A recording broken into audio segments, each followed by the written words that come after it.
Now then, people, welcome back to the Just Joe football show. It is Monday, the 21st of June. We are another step closer towards that season starting. Every time a new week starts, it's like, that's another week down. That's another week in the bank. And we've got plenty to go through today as well, not least some more transfer rumours, some more updates from everything concerning Leeds, Thorp, and of course, Elland Road. Before we do get into the video, please like the video, subscribe, comment, and get your notifications bell smashed. Guys, we're like 300 people off of 4K. There's like over 50% of you that aren't subscribed to the channel. There is a little watermark here. Please do me a solid, hit subscribe. Let's get to 4K ASAP so then we can head towards 5K before that season starts. But that's enough guff from me. Let's get straight into the video.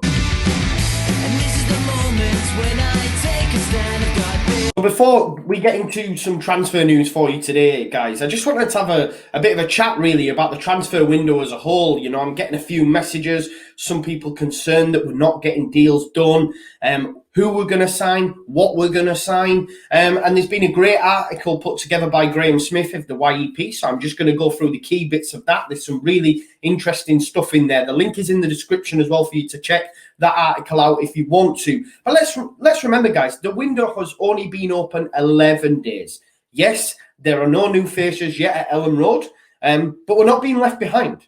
You know, we are one of 17 clubs that don't have a deal done yet. Let's not forget, there's two major tournaments as well. You've got the Copa America and, of course, the European Championship. It's still early days, 11 days in. And as I said, we are one of 17 clubs, you know, that haven't had a deal done. So there's only 3 in the whole division that have had a deal done. So don't be worried about that. And guys, the article that Graham Smith's done is basically just going through what we need, any new deals that we expect to get done from a player perspective, the under-23s, and any frequently asked questions. So he touches, first of all, on first team signings. We know we want a left-back. We want a central midfielder and a winger. No deals are imminent just yet. So if you are getting worried, don't be expecting any deals to be done within the next week, 2 weeks, okay? But this is what Graham Smith says, the Whites are quietly confident of landing their number 1 target when it comes to the left-back. Okay, I hope that's Javi Galán, but apparently it's an unnamed left back that we still don't know what it is. But my fingers are crossed for it being Javi Galán. He says that we are working towards that deal right now, but we also face competition. So that's a bit mad, isn't it, to think that we're pretty far down the line. We are definitely working on that deal, but we are facing competition. Now, I'm not aware of any competition when it comes to Javi Galán. You think we'd have seen it. The only competition I'm aware of is Romain Parade from France, i.e. Southampton, clubs within France, and of course Leeds United are linked. So maybe he is the one. You know, I'm not aware of, maybe there's competition for Tagliafico, but I'm just looking at the left-backs that we've been linked to, and the ones that, you know, I see that there would be competition would be Romain Parade. But of course, there is also this unnamed left-back that we are aware of. So maybe that's the one. But you'd think if Leeds United were competing with other clubs, we would see this. So that's an interesting one. But Graham Smith says we are working towards that deal now. So it looks like the first signing we're going to get done is the left back. There are a number of options for the central midfield slot, including a permanent transfer and a loan deal. So there's obviously, remember, Victor Orta spoke on the Phil Hay podcast how he whittles it down from 20 names right down to like 3 or 4. Maybe they're weighing up them options. Do they take the permanent transfer or do they go for the guy that's a loan deal?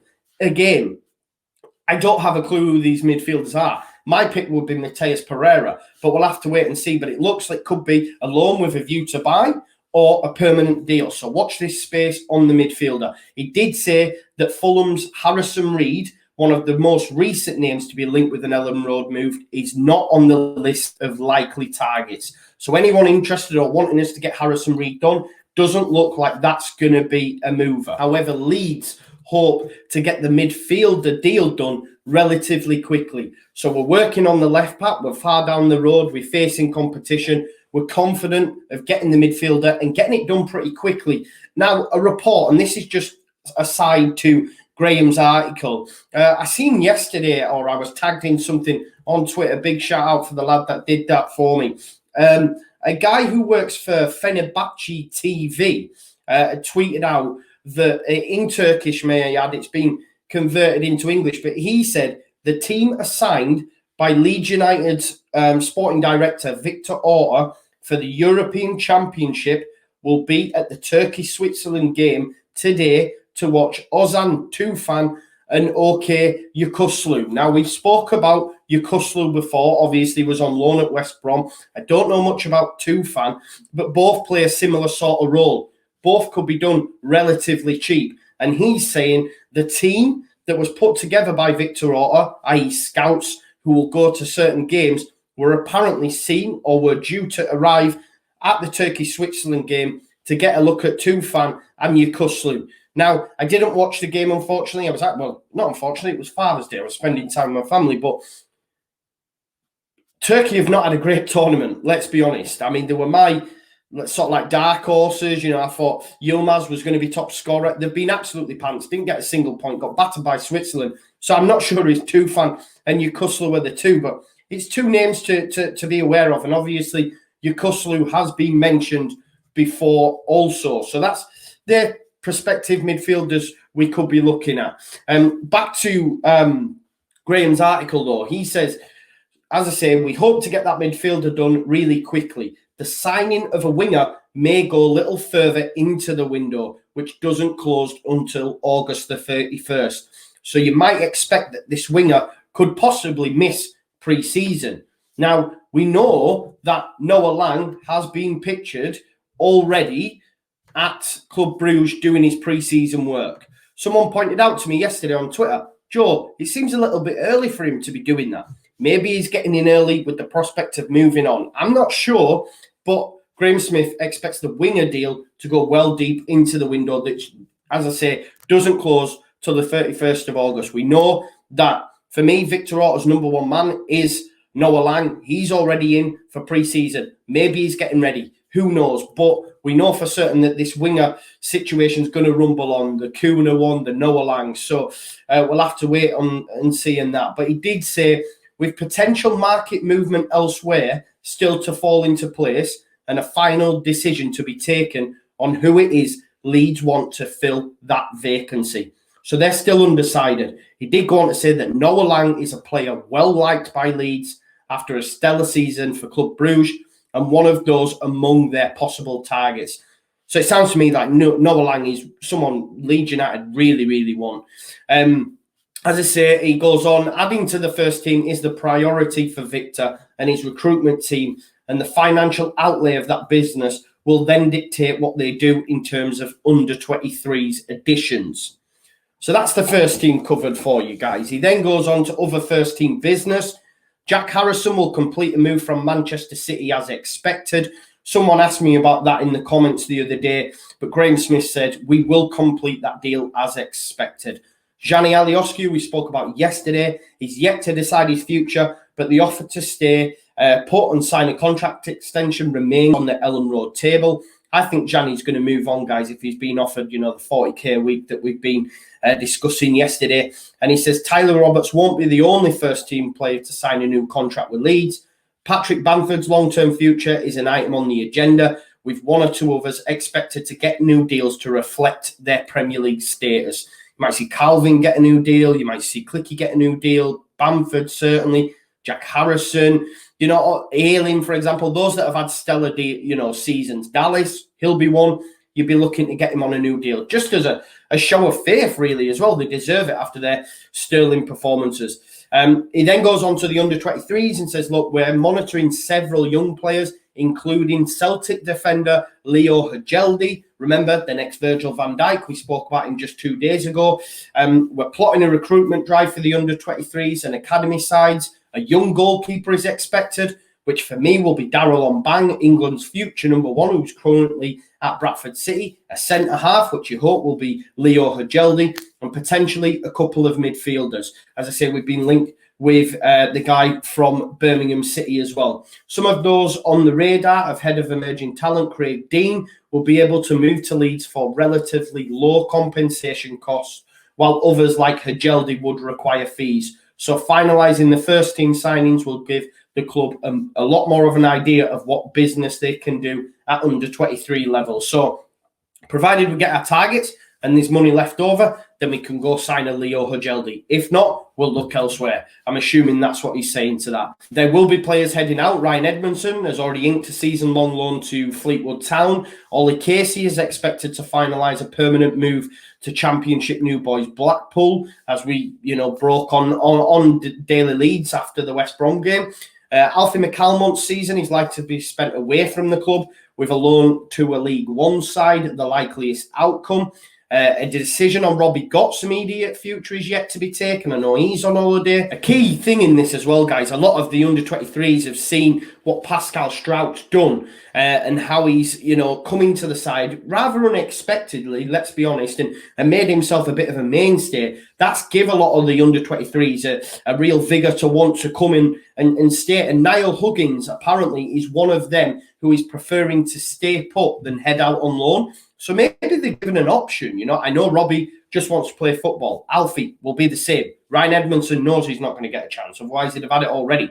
But someone like Niall Huggins, he's saying, look, I want to stay. So that's the roundup of the under-23s, guys. And now onto the frequently asked questions. So pre-season, he said Leeds players not involved in the Euros are expected back for testing prior to training that they'll have to do on July the 1st.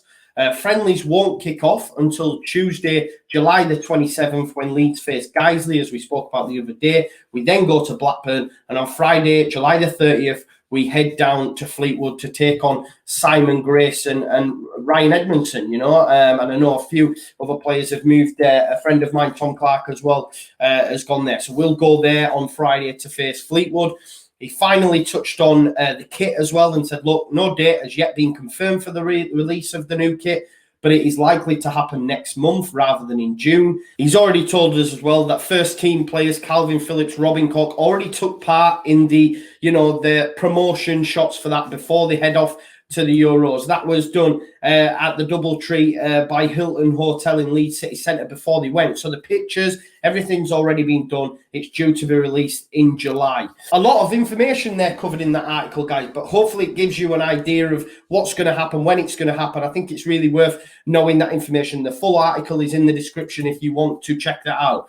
As I say, we spoke just briefly about Tufan and Yukuslu. Another midfielder that's been linked is Michael Olise. He's been strongly linked with a move away from the Medeski Stadium this summer, and along with the likes of Arsenal, Leicester and Chelsea, Leeds United are apparently in the hunt for him. He's a 19-year-old Frenchman, and he's caught the attention of Marcelo Bielsa, according to newspaper Get Reading, while Lille and Bayern Munich have also taken a firm interest. So he's a hot prospect, If you don't know who Josh Hobbs is from All Stats Aren't We, check his stuff out on Twitter. I know he's a massive fan of Michael Olise. He had a brilliant season during the 2021 season for the Royals, and he scored 7 goals and registered 12 assists. So he's a real talent, and if we can get that done ahead of the likes of Arsenal, Bayern Munich, all these other clubs, that would be an amazing signing. Just a few more bits to finish up with now, guys. Andrea Radrizzani was spotted in Italy. He'd gone to go see Italy take on Wales with his son, but he was spotted in Salernitana, obviously the club that he's been linked to buying. He didn't really speak on the matter, but also didn't deny his interest. We know that he's looking to take the club from Claudio Leita, who is owner of Lazio, and rules state that they can't have 2 clubs in the same division, which makes perfect sense. And Andrea Radrizzani, whilst out for food, was actually stopped by an Italian TV programme and asked if he was in Salerno on Saturday morning to discuss, buying the club. And he said, I already know where you want to go with this question. I apologise, but I can't say anything right now, but we'll see what happens. He said, I'll be at Rome at the stadium for the game. I promised my son I would take him to see an Italy match in the Euros. Now we are focused only on Leeds United, a project still under construction with which we want to reap many satisfactions and many successes. Look, as a fan, I want his sole focus to be on Leeds, but there's no smoke without fire. He's over there. He's obviously speaking to the Lazio chairman. I see Radrizzani acquiring this club in the very near future. And just to finish, guys, we're going to finish on Ashley Cole. Ashley Cole has had to make a roundabout face. He's decided now not to double down on his silly assessment of Calvin Phillips's potential or outputs as a player. I've seen a lot of people throwing shade at Calvin after the poor performance by Scotland. He had an okay game. There was a lot worse than Calvin. I've even seen fans of this show who come in the comments throwing shade at KP. It's a madness. But yeah, Ashley Cole's turned around and said, look, I underestimated him. If I'm honest, I have to take responsibility for this because I underestimated him. If I am brutally honest, because I saw him at Leeds, and I know he has a lot of quality, he dictates the play from deeper areas for Leeds, but I didn't think he had all that to his arsenal, and we've seen that, and we know he has, we know he has. But it's nice to hear Ashley Cole make a roundabout face on that. But listen, guys, thank you so much for watching this episode. I know there's a lot of information in there, but I wanted to bring you that just to give you an update. I know it's a little bit longer than usual, but I hope you enjoyed that, and I hope you enjoyed the channel and the constant news output from Leeds, and it keeps you all updated. I've been getting a lot of positive messages saying thank you so much for doing that, so it means a lot that you're enjoying it. If you could smash a like on it and please subscribe. There's over 50% of you that aren't. It massively helps me out. Let's get to 4K ASAP. Get your comments in, and of course hit the notification bell, and I'll see you here tomorrow for another episode of the Daily Leeds. Peace out. Leeds.